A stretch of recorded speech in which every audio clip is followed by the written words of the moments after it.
This weekend, Donald Trump took a page out of the Pete Hegseth playbook, I'm going to call it, and decided that the issue that deserved his attention the most was not the war in Iran itself, but how the press was covering that war. And one unhinged post to the press after another, and there were a lot, Trump hatched up an alternative universe, one where the press was intentionally misleading the public about the facts on the ground in the Middle East to make him look bad. Now, without missing a beat, Trump's FCC chair, Brendan Carr, transformed that conspiracy into a very specific threat, threatening to take away the broadcast licenses from outlets that didn't operate in what he deemed to be the public. And here is pretty clear, right?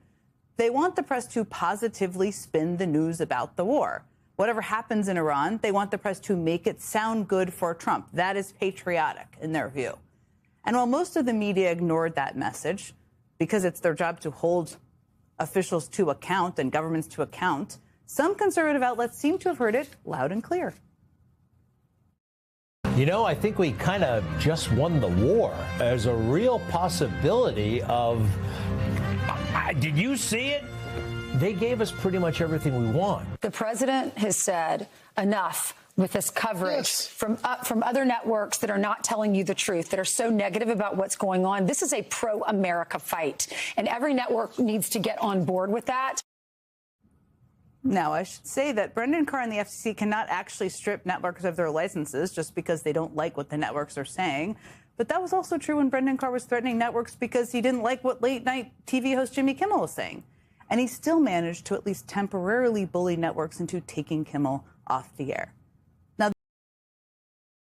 Elise Labott, global affairs journalist and a host of Cosmopolitics on Substack, who I should mention used to grill me relentlessly when I was the spokesperson at the State Department. There she is. You just saw me, and she every was time I come on, she has it. I know. You seem just graded. Terry, let me start with you because some of the clips I just showed I find to be a little bit chilling. I mean, this is not.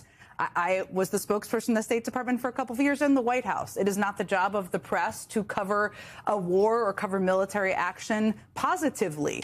That is not a sign of patriotism. But what do you make of this whole episode with Brendan Carr? Well, we're supposed to cover the war accurately, okay? And accurately means on the facts and with the American people. They need the information from their government. They need it straight. And you know, a great American radical once said that the war is the health of the state. Power flows into government offices during the emergencies of wartime.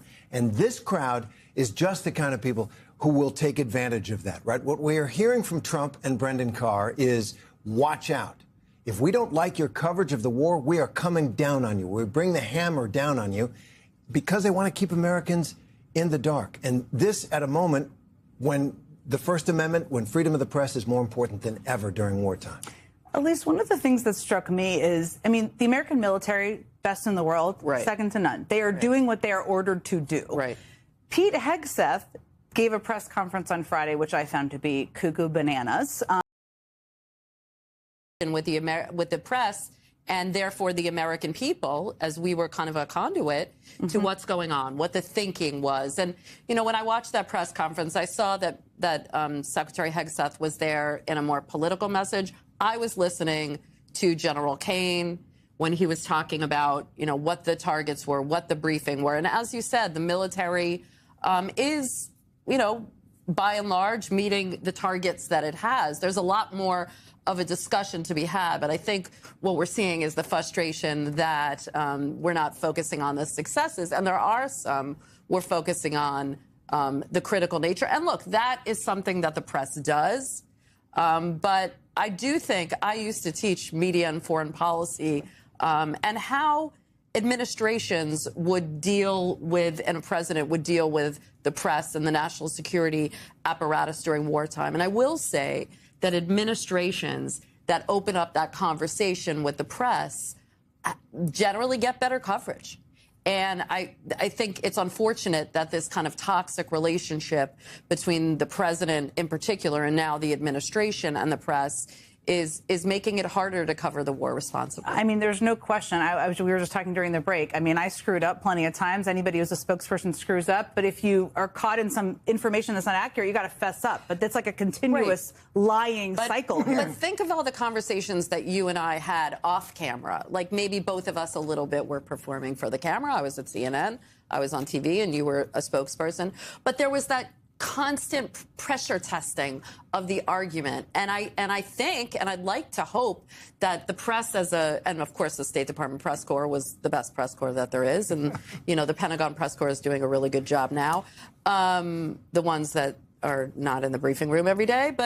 But I think we made better arguments for you. And we were helping you discuss that to the American people.